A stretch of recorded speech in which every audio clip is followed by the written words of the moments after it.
কাদম্বরীর শয়নকক্ষে দরজার পিছন দিকে একটি পূর্ণাঙ্গ আয়না লাগানো আছে। সদ্য স্নান সেরে এসে সেই আয়নার সামনে দাঁড়িয়ে চুল আঁচড়াচ্ছেন কাদম্বরী, গান গাইছেন গুনগুনিয়ে। আজ তার মনে বেশ একটা লঘু প্রসন্নতা ছড়িয়ে আছে।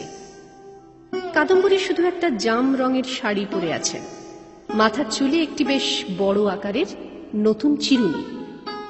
আয়নার ভেতরের কাদম্বরী দেখছেন মানুষ কাদম্বরীকে। অনেকদিন পর তিনি সম্পূর্ণ সুস্থ বোধ করছেন। মুছে গেছে চোখের নিচের কালিমা, ত্বকে এসেছে মসৃণ ও উজ্জ্বল্য। চিরুনির ডগায় সিঁদুর মাখিয়ে সিঁথিতে লাগাতে লাগাতে কাদম্বরী হঠাৎ চক্ষু দুটি ঘুরিয়ে মুচকি হাসলেন। আয়নার সামনে বেশিক্ষণ দাঁড়ালেই নানা রকম ছেলে মানুষই করতে ইচ্ছে যায়। যেবারে তিনি স্বামী ও কনিষ্ঠ দেবরটির সঙ্গে অলীকবাবু নাটকে হেমাঙ্গিনী সেজেছিলেন, তাতে এইরকম একটি ভঙ্গি ছিল।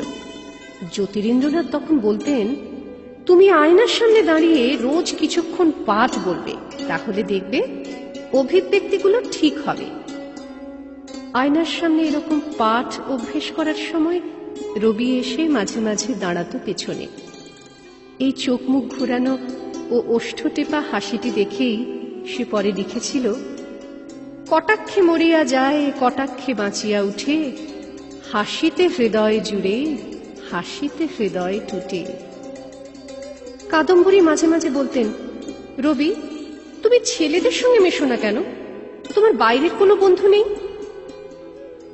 সেই রবির আর এখন দেখাই পাওয়া যায় না। তার অনেক বন্ধু।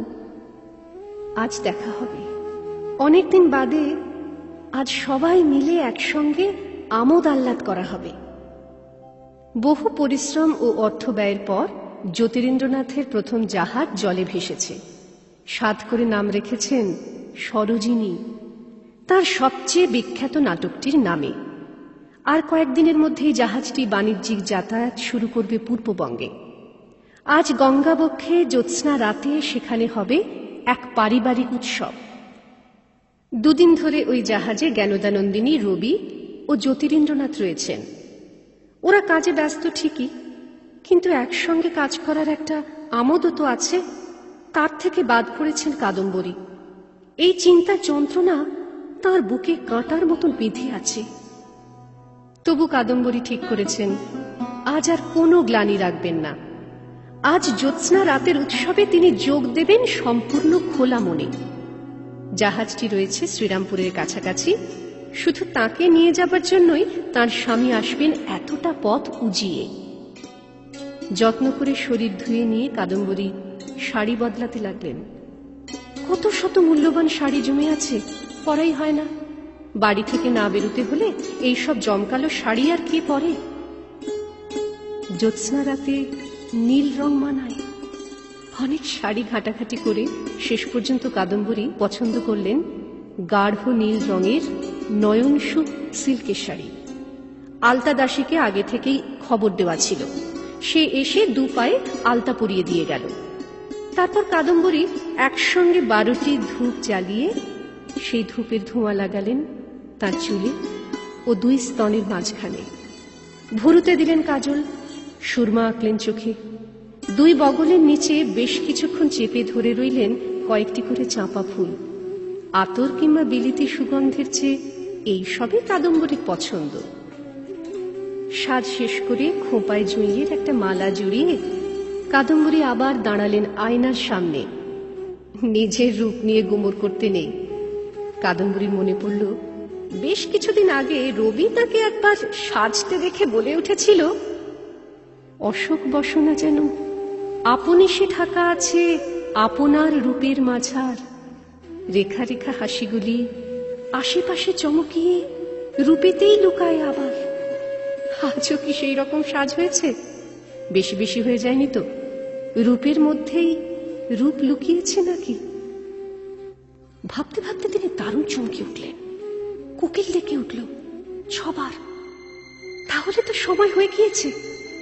সিঁড়ি থেকে শোনা যাচ্ছে তার স্বামীর পদশব্দ। দরজা খুলে তিনি বললেন, হুলোর মা, দেখো দেখি কেউ এলো না। সিঁড়ি দিয়ে কেউ উঠে আসছে না তো। কোকিল নিত্যয় কোকিল সে খালি ডেকেই চলে। কাদম্বরী ছটফটিয়ে বারবার ঘর আর বার করতে লাগলেন। জ্যোতিরিন্দ্রনাথ আজ আসবেন না, এ তিনি বিশ্বাসই করতে পারছেন না। আসবেন, তিনি ঠিকই আসবেন, যতই দেরি হোক। দুহাতে মুখ চাপা দিয়ে কাদম্বরী ঝাঁপিয়ে পড়লেন বিছানায়। দেয়ালের কোণে জ্যোতিরিন্দ্রনাথের একটি রূপো বাঁধানো ছড়ি রাখা আছে। ছুটে গিয়ে সেটা এনে কাদম্বরী ঠাঁই ঠাঁই করে মারতে লাগলেন তার এতকালের সাধের দর্পণে। ঝনঝন শব্দে চূর্ণ বিচূর্ণ হয়ে মেঝেতে ছড়িয়ে গেল কাঁচ। কাল্পনিক কোন শব্দ শুনে চেঁচিয়ে উঠলেন, কে কে? কোনো সাড়া নেই। তিনি বাজ পাখির মতন তীক্ষ্ণ কুটিল চোখে চেয়ে রইলেন বন্ধ দরজার দিকে। তারপর আপন মনে বললেন, কেউ না বুঝি বাতাস? আজ থেকে বাতাস, তুমি আমার কেউ না। মধ্যরাতের জ্যোৎস্না, তুমি আমার কেউ না। বারান্দায় যত ফুল ফুটে আছো, তোমরা আমার কেউ না। কাদম্বরী অসহিষ্ণুভাবে মাটিতে পা ঠুকে ঠুকে বলতে লাগলেন, আমি যাব, আমি যাবই। ওদের আনন্দ উৎসবের মধ্যে গিয়ে আমি জোর করে বসবো। ইচ্ছে মতন পাখি হতে পারলে কত সুবিধে ছিল। একবার আকাশে উড়াল দিলে পথ চেনার কোনো সমস্যা নেই। কাদম্বরী ছুটে গেলেন পাশের ঘরে, চাবি দিয়ে খুললেন দেয়াল আলমারি।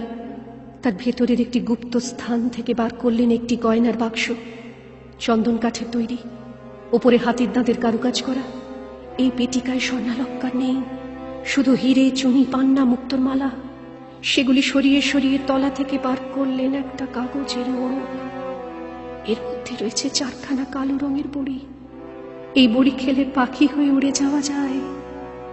বিশু নামে এক কাপুরুলির কাছ থেকে এগুলো সংগ্রহ করে রেখেছেন কাদম্বরী। সে ঘুমের ওষুধ দেয়, একটু ঘুম, বেশি ঘুম, গহন ঘুম, মরণ ঘুম। এই গয়নার বাক্সের মধ্যেই সযত্নে রক্ষিত আছে 3খানি চিঠি।